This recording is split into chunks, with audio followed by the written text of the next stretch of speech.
Now, as we've been discussing over the past couple of days, it was a very busy spring sitting in the House of Commons. In fact, before the House rose for the summer yesterday, the Prime Minister described it as one of the most legislatively productive periods in the country's history.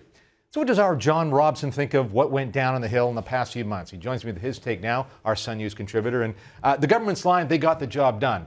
Well, of course, they had the votes. They were always going to get the job done. It was the method by which they got the job done, the tone, the tenor.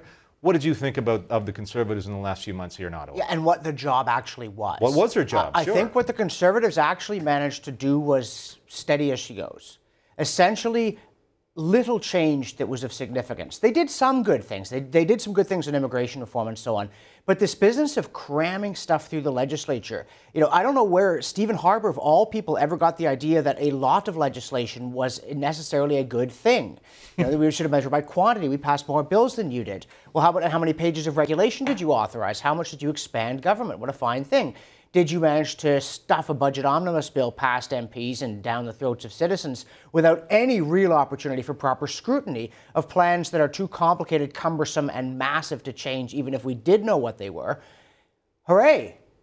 Well, the things they said they would campaign on, eliminating the long gun registry, et cetera, they quickly got to those, and they did those things. Terrific. The government did what it campaigned on. But then, there's these other things. The OAS thing is the greatest thing. I mean, that is a huge, substantial change, raising the age at which we'll get this stuff from 65 to 67. May be some reasonable merits to take that step, but why that had to be in the budget bill, I can only assume he wants that locked in, done now, so we'll forget about it in 3 years, those of us who don't like that idea. And that makes you a little cynical about politics. It's partly that, and it's partly the feeling that Parliament is an irritating sideshow. And if we just put it all into one bill, we get rid of all that boring being in the House and get on with remaking Canada, as all good social engineers are determined to do. Right. And I think here the opposition, although they did stand up against the omnibus bill, just as S. Harper used to do when he was in opposition, they embarrassed themselves because their criticism on the OAS was so mindless. This is a program that's had the same retirement age for a long time. Canadians live longer. Ideally, they're healthier. The financial situation of the government is precarious over the long run because of the aging population. It's a very logical thing to do. And the opposition just kind of treated it all as though it was sort of a rally of the college liberals, where it's rah, rah, rah, with red pom-poms or orange pom-poms, as the case may be, and no substantive contribution to the intellectual side of things. Thomas Mulcair yesterday, the NDP leader, in his closing argument, tried to make the case as this was the most, I'm generally paraphrasing, structured and serious opposition the Conservatives have faced. I was surprised, to be honest, that the NDP got through the session pretty united, no backstabbing. They did a leadership race. It was pretty cut and dried, and away they went. So on that standpoint, good for the NDP. Of course, they're facing a majority. All they can really do is, as you said, wave their orange pom-poms and stomp up and down. What's your sense of our opposition, particularly NDP versus the Liberals? Well, the NDP performance looks pretty solid until you realize that half their caucus was rookies who never expected to get elected. And then their performance looks really good. And especially Thomas Mulcair looks good. Mulcair has a bit of a reputation for a temper. And in some ways, that's a bad thing. The Conservatives are hoping he'll go off like a volcano. But when it comes to being afraid, as a novice NDP MP, that if you shoot your mouth off, the leader will wilt you with a glare, it's a good thing.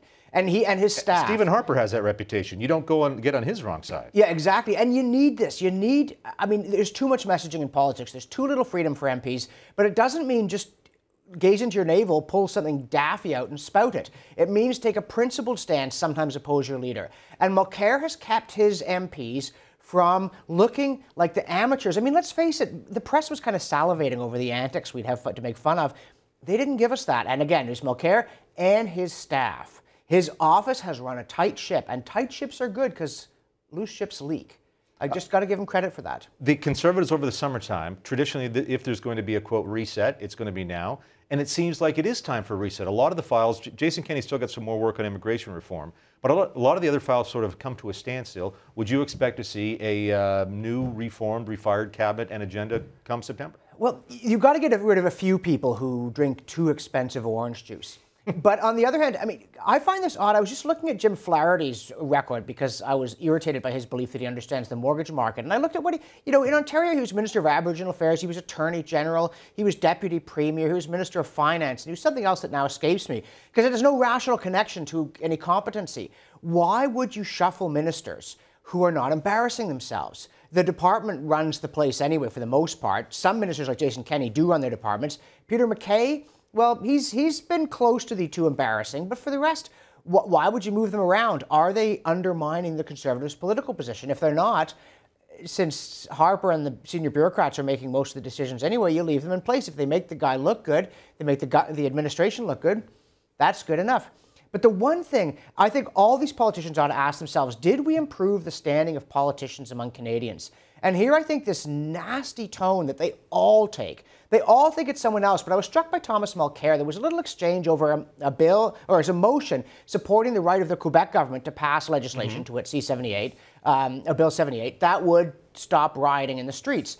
And Mulcair criticized it, and then he said, and I quote, "I know the Conservatives too well to ever think for a nanosecond that they might do anything with good intentions."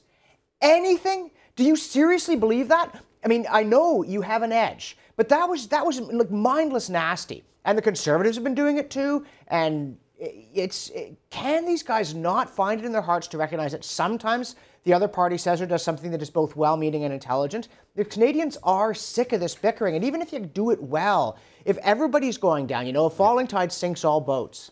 John Robson, Sun News contributor. Thank you, sir.